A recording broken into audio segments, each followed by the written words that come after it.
Jake and his friends rushed back through the docking port to the station. The moment they were through, Rick sealed the door behind them. "We need to find Doug," Jake said, leading them toward the junction box where he had left his friend. They found Doug slumped against the wall, blood seeping from a wound in his shoulder. He was still conscious, his hand on the device controlling the electromagnetic pulse. "You made it," Doug said weakly as Jake knelt beside him. "Did you get everyone?" Jake nodded. "Thanks to you. We need to get you to medical." Ellen examined Doug's wound. "The bleeding isn't too bad. I can help him once we're somewhere safe." An explosion rocked the station. Through a viewport, they saw Vricarian soldiers cutting through the sealed docking port. "They're coming back," Zoe said.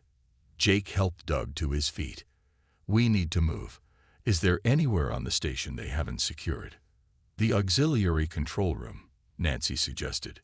"It's small, easy to defend, and has access to all station systems." They made their way through maintenance tunnels to a small, hidden room filled with backup controls. Sam and Rick stood guard at the entrance while Ellen treated Doug's wound. Jake and Nancy examined the control panels. "Communications are still down," Nancy said, "but I might be able to restore short-range transmissions." "Do it," Jake said. "We need to contact Earth. Tell them about the armor weakness." As Nancy worked, Jake accessed the station's external sensors. What he saw made his heart sink.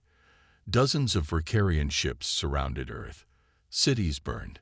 The invasion was in full swing. "It's bad down there," Jake said quietly. "Then we need to give them hope," Nancy replied. "I've got communications back online. Short range only, but enough to reach the planet." Jake grabbed the microphone. "This is Jake Miller on Orbital Station Alpha. If anyone can hear this, the Vricarian armor has a weakness. Electromagnetic pulses at frequency 87.3 MHz will disable their systems. I repeat, frequency 87.3 MHz. He continued broadcasting, explaining how to generate the pulse and which systems to target. As he spoke, the station shook again. "They're coming," Sam called from the doorway. "Lots of them." Jake looked around at his friends. They were exhausted, injured, but still fighting. "We need to buy more time for Earth to receive our message." Doug struggled to his feet. "What if we take the fight to them? Their command ship is still docked. If we could capture it." Jake's eyes widened. "Or destroy it." He turned back to the console and pulled up the station schematics. "The station's main power core, if we overload it while they're docked." "We'd destroy the station too," Nancy said. Jake nodded grimly. "We can use the escape pods. There are still 3 left in Bay 2. They worked quickly, setting up the power core overload sequence. It would give them 15 minutes to reach the escape pods and launch." "Sequence initiated," Jake announced. "Let's move." They fought their way to the escape pod bay. Rick took a hit from a Vricarian weapon, but kept going, supported by Zoe. They reached the pods with 5 minutes to spare. 3 pods, 7 of us, Sam counted. "You go," Doug said, his wound slowing him down. "I'll hold them off." Jake shook his head. "No one gets left behind." He looked at the others. "Nancy, take pod 1 with Ellen and Rick. Sam and Zoe take pod 2. Doug and I will take pod 3. They split up, each group rushing to a pod. Jake helped Doug into the 3rd pod and was about to climb in when Admiral Vrex appeared at the bay entrance. "Miller!" Vrex roared, raising his weapon. Jake dove into the pod, sealing the door as Vrex fired. The shot hit the launch controls instead, activating all 3 pods simultaneously. They shot away from the station just as the first explosions began. From the pod's viewport, Jake and Doug watched as the orbital station and the Vricarian command ship erupted in a massive fireball. "Admiral Vrex?" Doug asked. Jake shook his head. He didn't make it. The pod's communication system crackled to life. "This is Earth Defense Force. We received your transmission. The frequency works. Resistance cells. Jake reached the docking port connecting the station to Admiral Vrex's command ship. He peered through a small vent at the Vricarian guards. 3 of them, all wearing the black armor that resisted their electromagnetic pulse. He checked his stolen weapon, then looked at his wrench. The weapon was more powerful, but the wrench had gotten him this far. He gripped both firmly. From his position, Jake could see into the first chamber of the Vricarian ship. It was filled with strange equipment and glowing displays. 2 officers studied a holographic image of the station, pointing at different sections. They were hunting for him. Jake waited patiently. According to the ship schematics he had memorized, the holding cells were 3 levels down. He needed to get past these guards without raising an alarm. A sudden commotion from deeper inside the ship drew the guards' attention. 2 of them hurried away, leaving just 1 at the docking port. Jake smiled grimly. Rick and Zoe must be causing trouble even in captivity. Jake flashed his light 3 times toward the station, the signal for Doug to activate the device. Seconds later, the lights in the ship flickered. The remaining guard looked up in confusion just as his armor seized up, the joints locking into place. Before the guard could call for help, Jake burst from the vent and struck him hard with the wrench. The guard collapsed without a sound.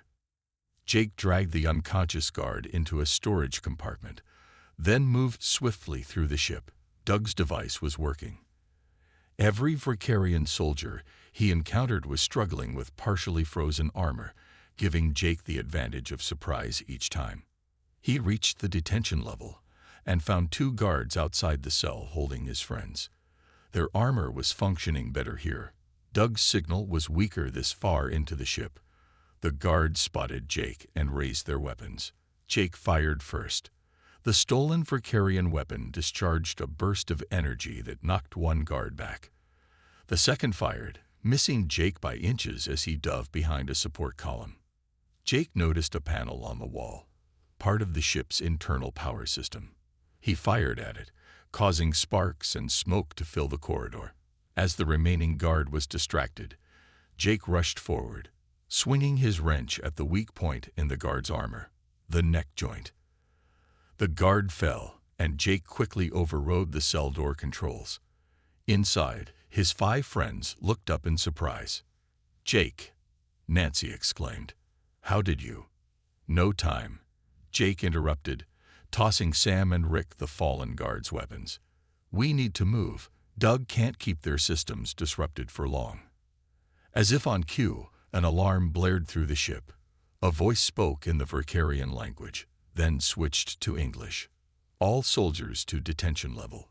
Human escape in progress. Lethal force authorized." They ran through the corridors, Jake leading the way based on the schematics he had studied. They were almost back to the docking port when a large door slid open ahead of them, revealing Admiral Vrex and 4 black-armored soldiers. "Impressive. Human," Vrex said, his voice cold. "No species has ever hijacked our systems before. Your primitive ingenuity is unexpected." Jake stepped forward, keeping his friends behind him. "We're full of surprises." Vrex studied Jake with his 4 yellow eyes. "The mechanic with the wrench. Yes, I've heard reports of your handiwork throughout the station. A curious choice of weapon against the Empire's elite forces. It gets the job done," Jake replied, gripping the wrench tighter. Vrex made a sound that might have been a laugh. "Your species is doomed. Even now, our forces are securing your major cities. Resistance is being crushed. Your governments are surrendering." "Maybe," Jake said, "but they haven't met Doug yet." As if on cue, the lights flickered again, this time more violently. Alarms blared as systems throughout the ship malfunctioned. The black-armored soldiers staggered as their suits partially seized up. Vrex looked shocked. "What have you done?" Jake smiled. "Doug didn't just disrupt your armor. He's overloading your main reactor. Either you let us go, or this ship explodes with all of us on it." Fear flashed in Vrex's alien eyes. He knew Jake wasn't bluffing. "This isn't over, human," Vrex snarled, stepping aside. Jake and his friends moved past carefully, keeping their weapons trained on the Vricarians. "You're right," Jake said as they reached the docking port. "It's just beginning." The reactor control room was deserted when Jake and Doug arrived. Emergency lights cast a red glow over the equipment. Jake moved quickly to the main console and began typing. "What are you doing?" Doug asked, watching the door with a captured Vricarian weapon. "Accessing the command ship through our power systems," Jake explained. Admiral Vrex made another mistake.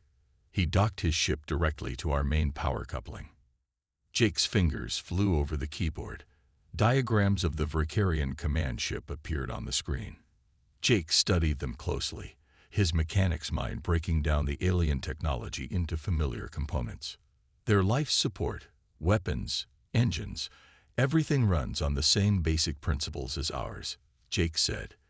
Different materials, more advanced, but the physics is the same. "Can you disable their ship?" Doug asked. Jake shook his head. "Too many backup systems, but I can access their internal sensors and communications. I need to find where they're holding the others." The screen changed to show interior views of the command ship. Jake scrolled through them until he found what he was looking for, a holding cell where Nancy, Sam, and Ellen were detained. They appeared unharmed but frightened. "There they are," Jake said. "And look, Rick and Zoe too. They must have been captured during the diversion." Doug's face hardened. "We need to get them out." "Working on it," Jake said. He continued exploring the ship's systems. "I think I can trigger an internal alarm in a different part of the ship. Draw the guards away from the holding cells." Before Jake could act, the screen changed. Admiral Vrex's face appeared, his yellow eyes seeming to stare directly at them. "Clever human," the Admiral said. "Using our own connection against us, but not clever enough." Jake quickly cut the connection, but it was too late. "He knows we're here," Doug said. "We need to move." They heard heavy footsteps in the corridor outside. The black armored soldiers had found them. "The maintenance shaft," Jake said, pointing to a small access panel. "Quick." They squeezed into the narrow tunnel just as the door to the control room burst open. Jake pulled the panel shut behind them and secured it with his wrench. "That won't hold them for long," Doug whispered as they crawled through the darkness. "It doesn't need to," Jake replied. "I downloaded the ship schematics before Vrex cut us off, and I found something interesting." They emerged in a small junction box where several large power conduits met. Jake pointed to one marked with alien symbols. "This connects directly to the command ship. It's their main power feed while they're docked." Doug looked skeptical. "What good does that do us? We can't cut their power. They have backup systems." "We don't need to cut it," Jake said with a grim smile. "We just need to modify it."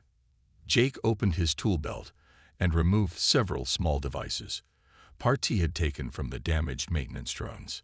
"These emit the electromagnetic pulse that disrupts their armor," he explained as he worked.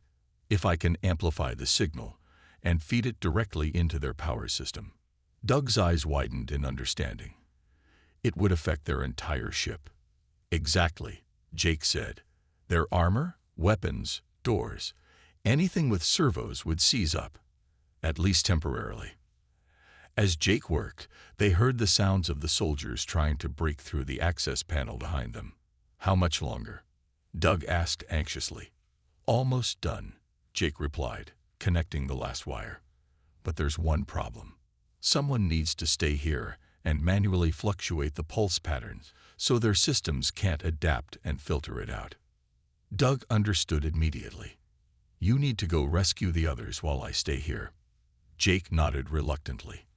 "I'll come back for you." "Don't make promises you can't keep, Miller," Doug said with a wry smile. "Just make sure it counts." Jake clasped Doug's hand briefly. "When you see the lights flicker 3 times, activate the device. That means I'm in position." Jake crawled into another maintenance shaft, his wrench in one hand and a captured Vricarian weapon in the other. He moved quickly through the familiar network of tunnels heading for the docking port that connected the station to Admiral Frex's command ship. Behind him, he heard the sound of tearing metal as the soldiers finally broke through into the junction box where Doug waited. Jake didn't look back. He couldn't. "Hold on, Doug," he whispered to himself. "Hold on, everyone. The mechanic is coming." The plan came together quickly. While Nancy prepared their message about the Krasl armor weakness, Jake and Zoe modified more maintenance drones.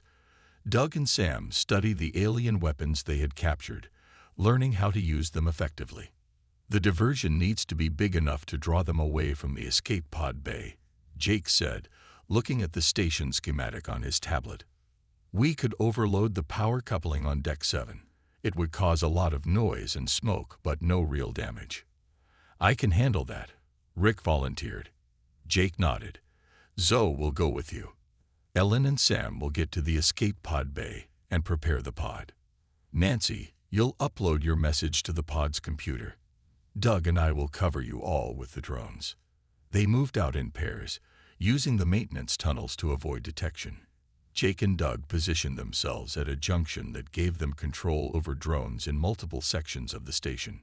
In position came Rick's voice over the salvaged communicator, ready to trigger the overload. "Escape pod bay in sight," Sam reported. 2 Krasl guards at the entrance. Jake took a deep breath. "Start the diversion in 3, 2, 1. A huge explosion rocked the station. Alarms blared as smoke poured from Deck 7. Multiple Krasl moving toward the explosion. Doug reported, watching through a drone's camera. "The guards at the pod bay are still in position." Jake directed 2 drones toward the pod bay and triggered the electromagnetic pulse. The Krasl guards staggered as their armor seized up. Sam and Ellen rushed in, taking them down with precise strikes. "Pod bay secured," Sam reported, moving to prep the pod. Jake and Doug watched through the drone cameras as their plan unfolded. Nancy sprinted toward the pod bay while Rick and Zoe created a second diversion 2 decks away. Suddenly, a new alarm sounded. Jake checked his tablet and felt his blood freeze. "We've got a problem," he said. "A Vricarian cruiser just docked. More troops are boarding the station." Through the drone cameras, they watched as new soldiers poured into the station. These weren't Krasl commandos.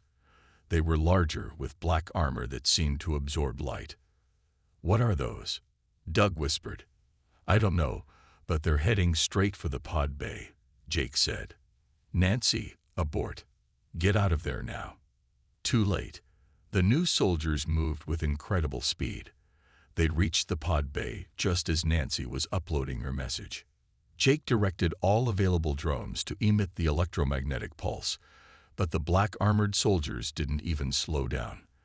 Their armor was different, immune to the frequency that disabled the Krasl. Through the drone's camera, Jake watched in horror as the soldiers cornered Nancy, Sam, and Ellen in the pod bay. "We need to help them," Doug said, reaching for his weapon. Jake grabbed his arm. "Wait. Look." On the screen, a tall figure in ornate armor entered the pod bay. Unlike the others, his helmet was off, revealing 4 yellow eyes and scaled skin. A scar ran from his forehead to his jaw. "I am Admiral Frex," the figure announced in perfect English, "commander of the Vricarian invasion fleet. I know you are watching, human saboteur. I can trace your signal." Jake quickly cut the drone's transmission, but it was too late. "They've locked onto us," Doug said, checking a scanner. "We have maybe 2 minutes before they reach this location." Jake looked around desperately. They were trapped in the maintenance junction, with no way out except through narrow tunnels that would slow them down too much. "What about the others?" Doug asked. "Rick and Zoe, Sam, Ellen, and Nancy." Jake closed his eyes briefly. "We can't help them if we're captured too." He made a quick decision. "The reactor control room. It's 3 levels down. If we can get there, I have an idea." They squeezed into a vertical shaft and descended rapidly, hearing the heavy footsteps of soldiers above them. "What's your plan?" Doug asked As they reached Deck 10, Jake touched the wrench at his belt. Admiral Vrex just made a big mistake. He showed his face. Now I know exactly who to target. Doug looked at him with newfound respect. You're not just a mechanic anymore, are you, Miller? Jake's face hardened. I'm still a mechanic. But now I'm fixing the biggest problem humanity has ever faced. Doug spread a hand-drawn map on the table. The Krezul have control of the main areas, he said, pointing to different sections. Command center, docking bays, weapons control. They execute anyone they find on site. Jake studied the map. The 7 survivors huddled around the small table in the maintenance break room. Besides Jake, Nancy, and Doug, there was Ellen Green from medical, Sam Perkins from security, and 2 junior engineers, Zoe Alvarez and Rick Davis. What about Earth? Jake asked. Can we see what's happening down there? Nancy shook her head. Main communications are down. But before they cut everything off, I saw Vricarian dropships heading for major cities. It's a full-scale invasion. The room fell silent as they absorbed this information. We need weapons, Sam said finally. I have my sidearm, but only 6 rounds left. Jake looked at his wrench thoughtfully. I've been studying their tech through our connected systems, he said. Their armor has a weakness. Everyone turned to him. The joints in their combat suits use servos that run hot, Jake explained. They need constant cooling to function. If we could overload them with the right electromagnetic frequency. Zoe's eyes lit up. The maintenance drones, we could reprogram them to emit that frequency. Jake nodded. Exactly. And they're small enough to move through the ventilation system undetected. But how do we find the right frequency? Rick asked. Jake tapped his tablet. I've been collecting data each time I interfere with their systems. The pattern is there. We just need to test it. Over the next few hours, they modified 3 maintenance drones. Jake and Zoe worked on the hardware, while Nancy and Rick reprogrammed them to emit varying electromagnetic pulses. Ready for a test run, Jake said finally. He looked at Doug. We need a target. Doug nodded grimly. 2 Krezul have been patrolling the corridor outside medical every 30 minutes. Next patrol should pass in about 10. They moved silently through the maintenance tunnels to a point above the medical bay. Doug and Sam took position with their limited weapons while Jake readied the first drone. Remember, Jake whispered, this is just a test. If it doesn't work, we retreat immediately. The heavy footsteps of Krezul commandos echoed down the corridor. Jake activated the drone, which hummed softly as it slipped through the vent grate and hovered near the ceiling. 2 Krezul rounded the corner, their red armor gleaming. The drone emitted a pulse of energy that was invisible to the human eye. Nothing happened. Jake adjusted the frequency remotely and tried again. Still nothing. The commandos were almost past them. Jake made one final adjustment. Suddenly, the Krezul staggered. Their armored joints sparked and seized up.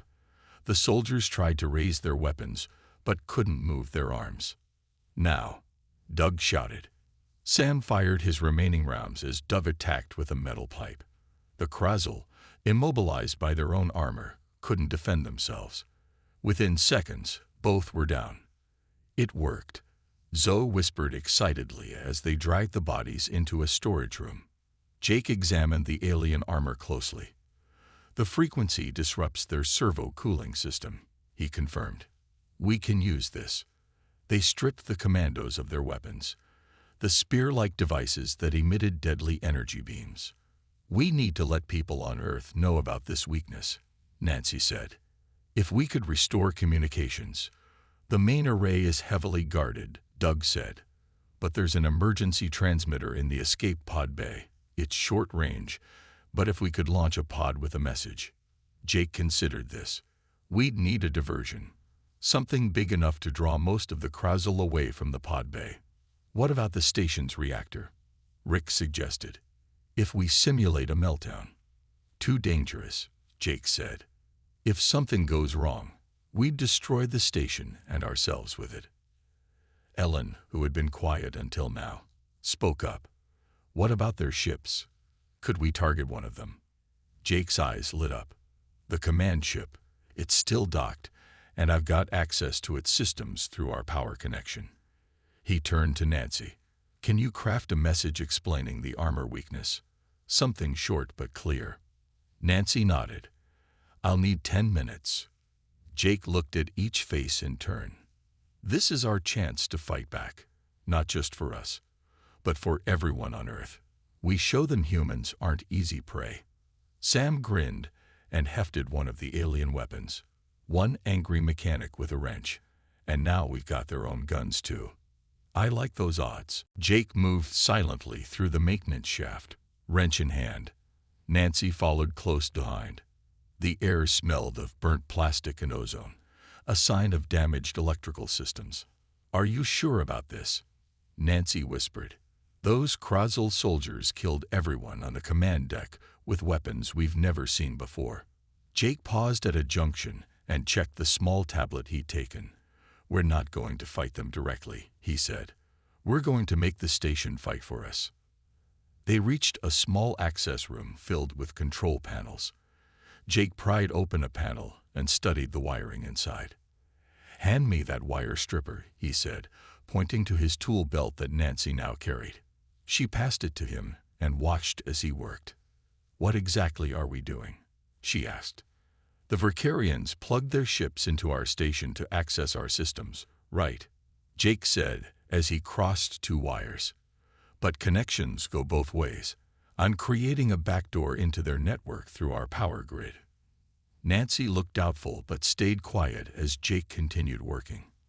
After 20 minutes, the screen on his tablet flickered and showed strange symbols. Is that their language? She asked.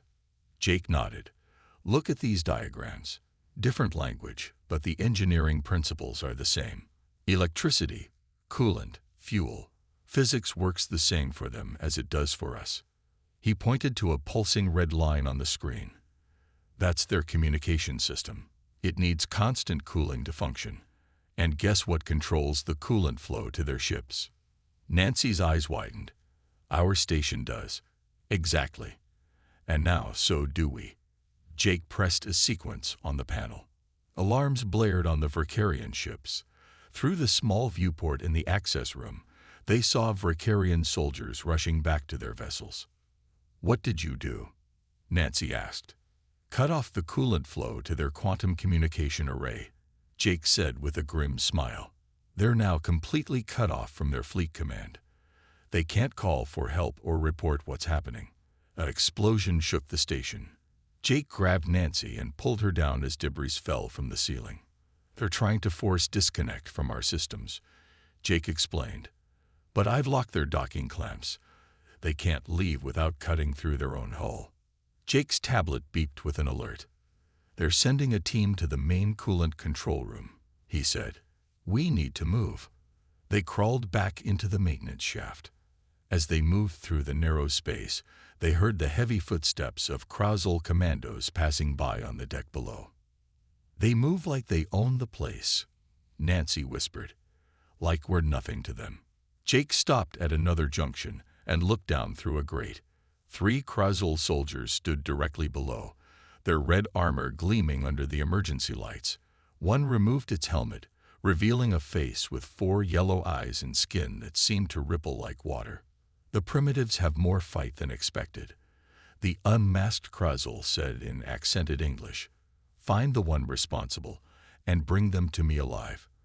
I want to study their brain before we harvest the rest. Jake felt his rage build again, but forced himself to stay still until the commandos moved on.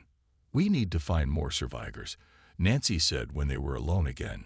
There must be others hiding. Jake nodded.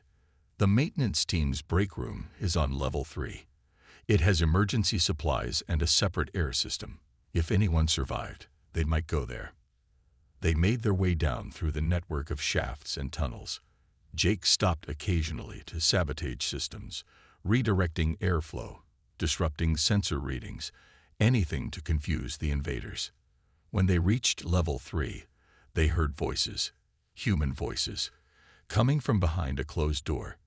Jake approached cautiously and knocked in a distinctive pattern that the maintenance crew would recognize. The door cracked open.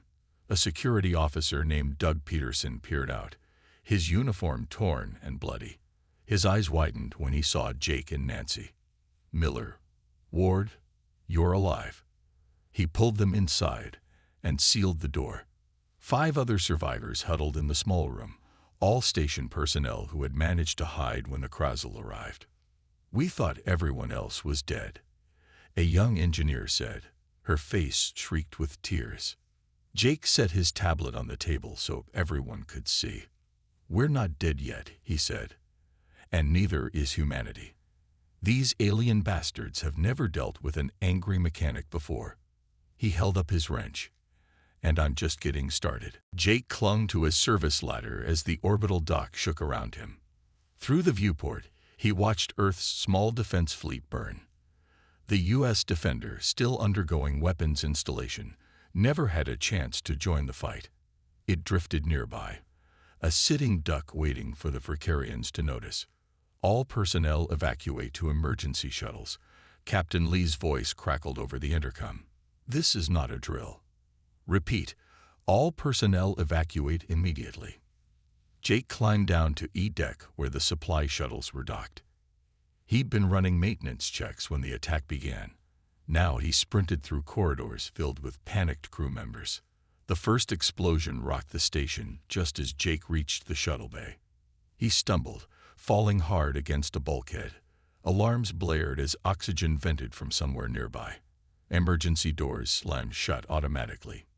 Jake was sealed off from the shuttle bay. "Warning. Hull breach detected.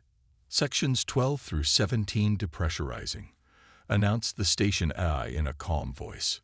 Jake swore and looked around. He was alone in this section, cut off from both the shuttles and the main evacuation routes. His only option was the maintenance tunnels. He pried open an access panel and crawled inside, pulling it shut behind him. The narrow tunnel was barely wide enough for his shoulders. He moved as quickly as he could in the dim emergency lighting, his wrench secured to his belt. The station shook again. Through the thin walls of the tunnel, Jake heard a new sound. The clank of heavy boots on metal flooring. The Vicarians had boarded. Jake froze, holding his breath. The footsteps stopped just outside his tunnel. He heard voices speaking in the harsh, clicking language of the Vicarians. "Search every deck," a voice translated into English. "Find the humans. No survivors." Jake's heart pounded so hard he was sure they would hear it. But the footsteps moved on. He waited 5 more minutes before continuing through the tunnel network. He emerged in the engineering section, which appeared empty. Through the large observation window, he could see small Vicarian ships attaching themselves to the station like parasites. One ship caught his attention. It was different from the others, sleeker, with red markings along its hull. As he watched, the ship's airlock opened, and new figures emerged. These weren't like the other Vicarian soldiers. They were taller, with crimson armor that seemed to shift and move with them like a second skin. Each carried what looked like a spear made of pulsing light. "Krasl commandos," came a whisper behind him. Jake spun around, raising his wrench defensively. A woman stood there, her uniform torn and bloody. He recognized her as Nancy Ward from communications. "How do you know what they are?" Jake asked, lowering his wrench. "I monitored their communications before they jammed our systems," Nancy said. "Those are their elite soldiers, bioengineered killing machines. They're what the Empire sends when they want to make examples." Jake turned back to the window. "What do we do now?" "We hide, and hope someone comes to rescue us." But Jake knew better. Earth was under attack. There would be no rescue. Over the next few hours, they watched from hiding as the Krasl methodically searched the station. They moved with terrifying precision, checking every room, every corner. Jake and Nancy retreated deeper into the engineering section, using Jake's knowledge of the maintenance systems to stay one step ahead. They found a small storage room filled with spare parts and tools that seemed temporarily safe. We should try to reach the emergency beacon, Nancy suggested. Let Earth know there are survivors up here. Jake shook his head. The Vricarians would detect the signal. We need a different plan. He picked up a discarded tablet and brought up the station schematics. Look, he said, pointing to the docking bay where the Vricarian command ship had attached. Their ships connect directly to our systems for easy access. So, Nancy asked. Jake turned the tablet to show the station's power grid. So maybe we can access their systems too. A series of screams echoed through the ventilation system. Jake and Nancy fell silent, listening to the sounds of execution. Jake felt something change inside him. His fear dissolved, replaced by a cold, focused rage. He tightened his grip on his wrench. I'm not hiding anymore, he said quietly. Those alien bastards think we're primitive and weak. Let's show them what a human mechanic can do. The massive ship appeared without warning in Earth's orbit on a Tuesday morning. By noon, every screen on the planet showed the same image. A sleek vessel that dwarfed the International Space Station like a whale next to a minnow. Jake Miller was tightening bolts on the U.S. Defender's outer hull when the alert sounded. He paused, wrench in hand, and looked up. The enormous alien ship hung in space, its dark metal surface reflecting sunlight in patterns that hurt his eyes. Miller, get inside now, came Captain Lee's voice through his helmet comm. Jake didn't argue. He secured his tether and pulled himself toward the airlock. Inside the Defender's main deck, the crew gathered around screens displaying the alien vessel.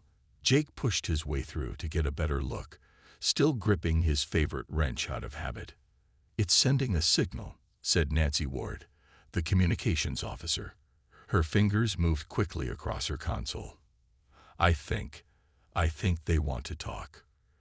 Within hours, representatives from Earth's major nations assembled. The aliens, calling themselves the Vricarian Empire, requested a meeting. They chose neutral ground, the recently completed Lunar Diplomatic Center. Jake wasn't important enough to attend the meeting, but like everyone else, he watched the broadcast. The Vricarians stood 7 feet tall with gray-blue skin that seemed too tight for their frames. Their ambassador spoke perfect English in a voice that sounded like stones grinding together. Your species has potential, the Vricarian ambassador said. The Empire sees value in your world. We offer you protection and guidance in exchange for resources and service. Earth's representatives asked for time to consider. The Vricarians allowed 3 days. Back on the Defender, Jake continued his maintenance work while the world's leaders debated. The ship had been Earth's pride just weeks earlier, humanity's first true interstellar vessel. Now it seemed pathetically small compared to the Vricarian craft. What do you think, Miller? Asked Frank Cooper, a fellow mechanic. Should we join their empire? Jake tightened a coupling before answering. My grandfather had a saying.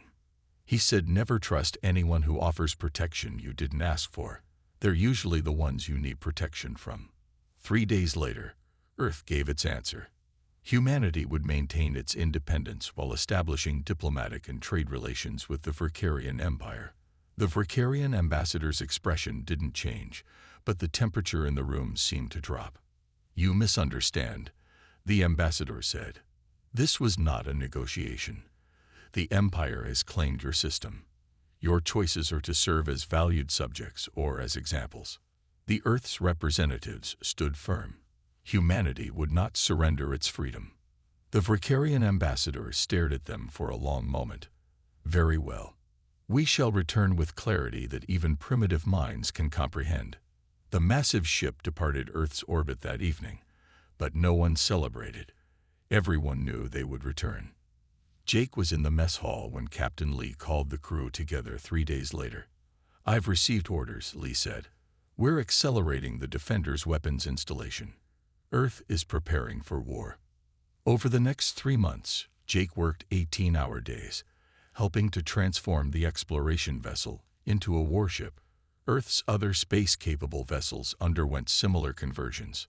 Scientists and engineers worked frantically to understand the technology glimpsed on the Vricarian ship. Jake was installing a coolant system for the new laser array when Frank rushed into the engine room. "They're back," Frank said, his face pale. "Not one ship. Hundreds." The crew gathered at the observation windows. The sky was filled with Vricarian vessels, their formations blocking out the stars. A voice broadcast on all frequencies, the same grinding tone as before. "The Empire has considered your response and found it disappointing. Resistance is now classified as rebellion. The penalty is subjugation." Bright lights flashed from the lead vessels. Earth's orbital defenses exploded silently in the vacuum of space. Jake gripped his wrench tighter as the first shots of war rained down on his home planet. He didn't know it yet, but that wrench would soon become the most feared weapon in the galaxy.